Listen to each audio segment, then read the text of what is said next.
Hello बच्चों, तुम लोग क्लास 10th में हम केमिस्ट्री पढ़ा रहे थे और तुम लोग स्टार्ट किए थे कार्बन एंड इट्स कंपाउंड। उसमें आज हम बात करें कार्बोक्सिलिक एसिड्स के बारे में। तो हेडिंग दो, कार्बोक्सिलिक एसिड्स क्या है। कार्बोक्सिलिक एसिड्स, ध्यान देना, कार्बोक्सिलिक एसिड्स, ठीक है। ये आपका क्लास 10 क्या है, आपका क्लास 10 CBSE में कार्बन इस कंपाउंड में जो बहुत इंपॉर्टेंट है कार्बोक्सिलिक एसिड। देखो, कार्बोक्सिलिक एसिड्स का फार्मूला होता है बाबू RC डबल बॉन्ड क्या OH। इसको ऐसे भी लिख सकते हैं हम लोग RCOOH, या सिंपली इसको ऐसे भी लिख सकते हैं हम लोग RCO2H, ठीक है। R का मतलब होता है बाबू एल्काइल ग्रुप। क्या होता है? एल्काइल ग्रुप, जिसका फार्मूला होता है CnH2n+1।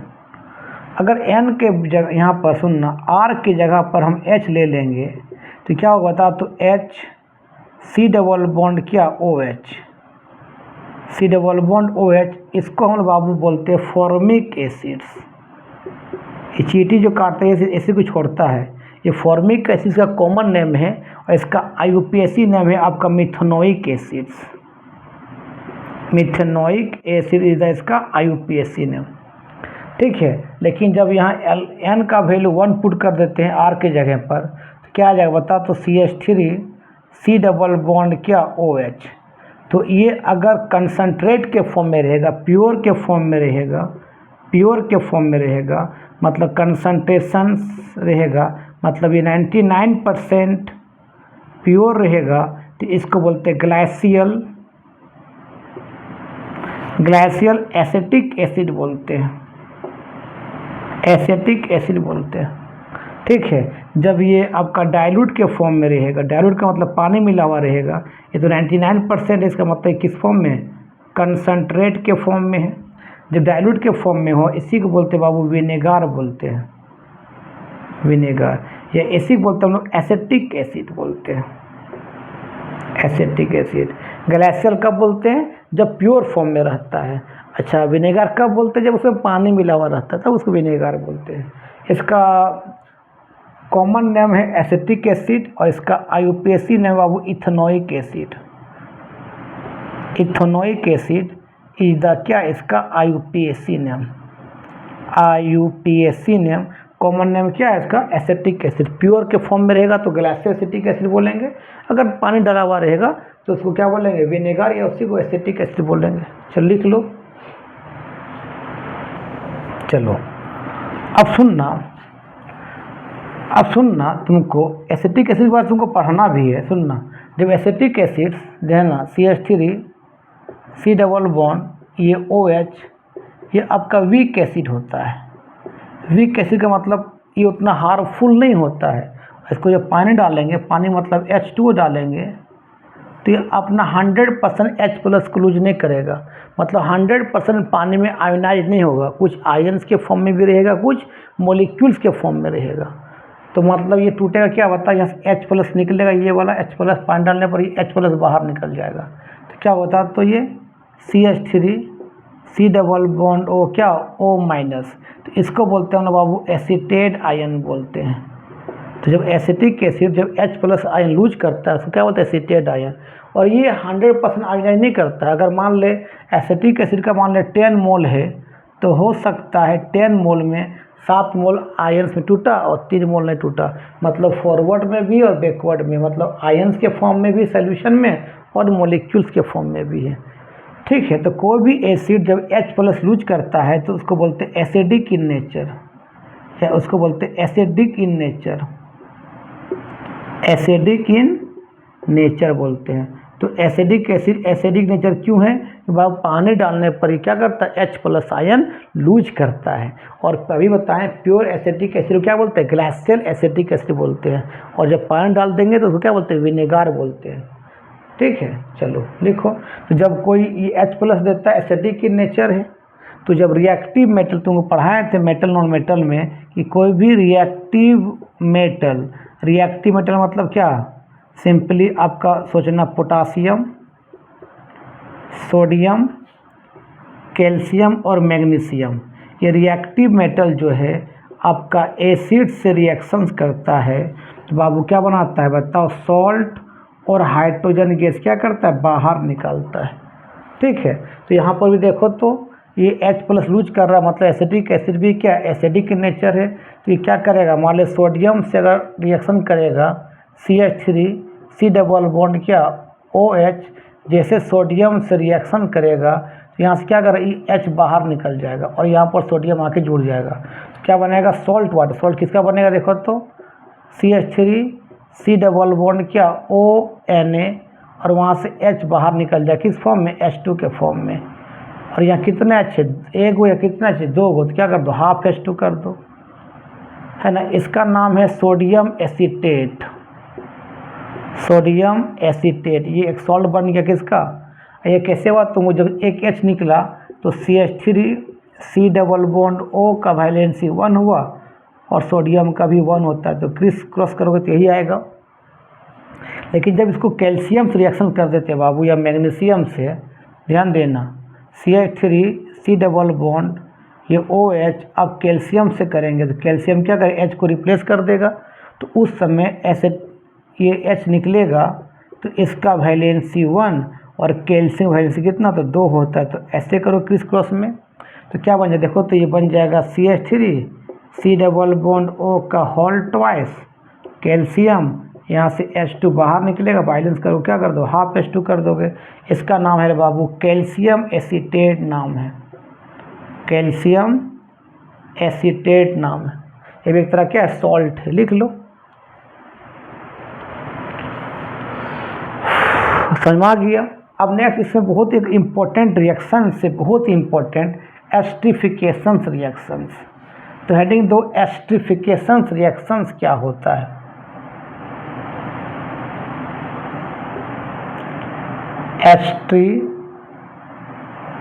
एस्ट्रिफिकेशंस रिएक्शन, एस्ट्रिफिकेशन रिएक्शन का मतलब होता है formations of ester, formations of क्या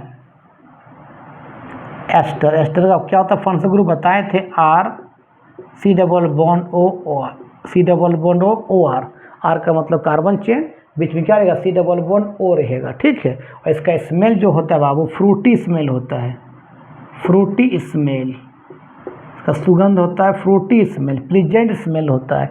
कैसे बनाते समझो, पहले हम लेंगे अल्कोहल, क्या होता है अल्कोहल, क्या होता है ROH को बोलते हैं अल्कोहल। यहाँ क्या लेंगे हम लोग एसिटिक एसिड मतलब कार्बोक्सिलिक एसिड मतलब R C डबल बॉन्ड क्या OH, इसको रिएक्शन करवा देंगे कंसनट्रेटेड H2SO4 के प्रेजेंट में। तो याद रखना बाबू, याद रखना यहाँ पर क्या होगा, अल्कोहल से निकलेगा आपका H और एसिड से निकलेगा OH, यहाँ निकलेगा OH निकलेगा OH माइनस के फॉर्म में, अल्कोहल से क्या निकलेगा H+ के फॉर्म में। तो H+ OH माइनस क्या बन जाएगा H2O बन जाएगा। अब देखो क्या बना, देखो तो यहाँ पर क्या बचा R C double bond O और इस OR को यहाँ पर जोड़ दो, क्या हो जाएगा OR हो जाएगा। इसी को बोलते हैं बेटा हम एस्टर बोलते हैं। इसका स्मेल कैसा होता है, फ्रूटी स्मेल, लिखो।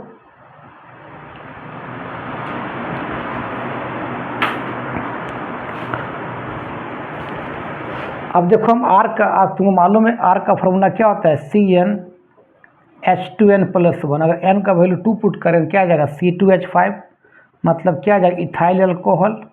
यहाँ R की जगह पर क्या पुट कर देंगे 1 पुट कर देंगे, क्या आएगा CH3 आएगा, मतलब क्या आ जाएगा CH3 COOH।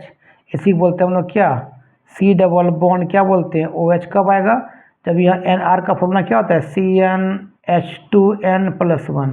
जब n का वैल्यू 1 पुट करेंगे, या C2H5 कब आएगा, जब n का वैल्यू 2 पुट करेंगे।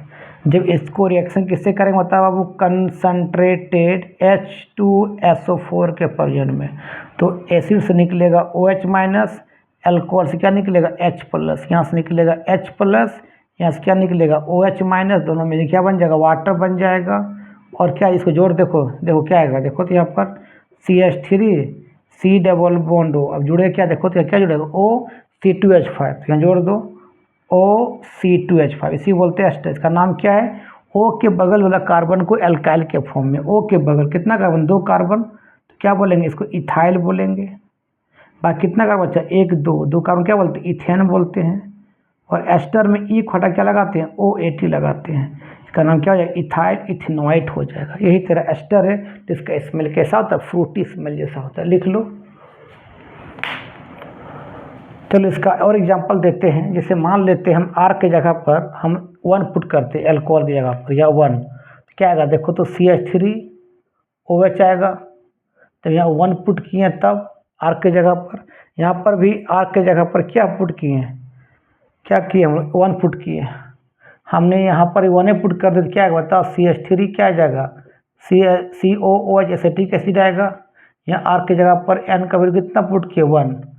इन प्रेजेंस ऑफ कंसंट्रेटेड क्या वो बताओ, H2SO4। तो इससे क्या निकलेगा, OH माइनस, इससे क्या निकलेगा H प्लस, यहाँ से क्या निकलेगा H प्लस, इससे क्या निकलेगा बाबू OH माइनस H प्लस क्या बन जाएगा, H2O बन जाएगा। तो आपका H2O बन जाएगा। अब बना क्या देखो तो, CH3 C double bond O और ये OCH3, ये क्या हो जाएगा OCH3। इसका नाम कैसे बोलेंगे, O के बगल वाला कार्बन को एल्काइल के फॉर्म में, के कार्बन, 1 कार्बन, तो क्या बोलेंगे मिथाइल। बाकी कार्बन को एल्केन के फॉर्म में, कितना कार्बन, 1 2 क्या बोलते हैं, इथेन बोलते हैं। लेकिन एस्टर में ई खड़ा क्या लगाते हैं, OAT लगाते हैं। तो मिथाइल इथेनॉइड इस एस्टर का नाम होगा, इसका फ्रूटी स्मेल होगा। लैब में कैसे करोगे देखो, लैब में कैसे करना है, एस्टर कैसे बनाओगे, कुछ मत करना बाबू। एक तुम ले लेना टेस्ट ट्यूब, ठीक है। मान लीजिए इस तरह से टेस्ट ट्यूब है, टेढ़ा करके थोड़ा रखो, टेस्ट ट्यूब को रखना। और यहाँ पर क्या करो, आपका एसिटिक एसिड डाल देना, जिसको विनेगार बोलते हैं तुम लोग, डाइल्यूट एसिटिक एसिड। विनेगार मतलब एसिटिक एसिड डाल देना, डाइल्यूट का मतलब पानी डाल के इस तरह की एसिटिक एसिड से। इसी को लिखते किस फॉर्म में बताओ, CH3 C डबल बॉन्ड क्या रे बाबू, OH। अब यहाँ डाल दो फिर से इथाइल अल्कोहल, लैब में मिलेगा इथाइल अल्कोहल, C2H5OH डाल दिया। डालने के बाद ड्रॉपर से, आपका ड्रॉपर से यहाँ ड्रॉपर से ये आपको कुछ बूंद क्या डाल दो, कंसनट्रेटेड क्या डाल दो, H2SO4, 1 या 2 बूंद। डालने के बाद इसको क्या करना, बर्नर से हीट करना। हीट करोगे कम से कम 40 डिग्री सेल्सियस तक हीट करना, कोई दिक्कत। हीट कर लिया और एक पर तेरे पास यहाँ पर एक बीकर रहेगा, इसमें बीकर में सोडियम बाइकार्बोनेट, जिसको बेकिंग सोडा बोलते हैं, NaSCO3, सोडियम बाइकार्बोनेट या सोडियम हाइड्रोजन कार्बोनेट का एक सोल्यूशन रखना। मतलब सोडियम हाइड्रोजन कार्बोनेट को पानी डाल के यहाँ पर रखना है। अब जो ये वाला जो आया इसमें, जो अब इसको यहाँ पर टेस्ट ट्यूब को पलटा करके इसके अंदर डाल दो। डाल दिए, ठीक है, डाल दिए। उसके बाद डालने के बाद सुनना, ये डाल दिया, उसके बाद देखना ये जला गया। इसके बाद इसको थोड़ा सा डालने के बाद गैस निकले, उस गैस को ऐसे ऐसे सूंघना तो आपका आएगा फ्रूटी स्मेल आएगा, ठीक है। लगता मतलब उससे एस्टर क्या और बाहर निकल रहा है। तो आज का वीडियो यहीं समाप्त करते हैं। वीडियो अच्छा लगता है देखो और दोस्तों को फॉरवर्ड करो। तब तक के लिए बाय बाय।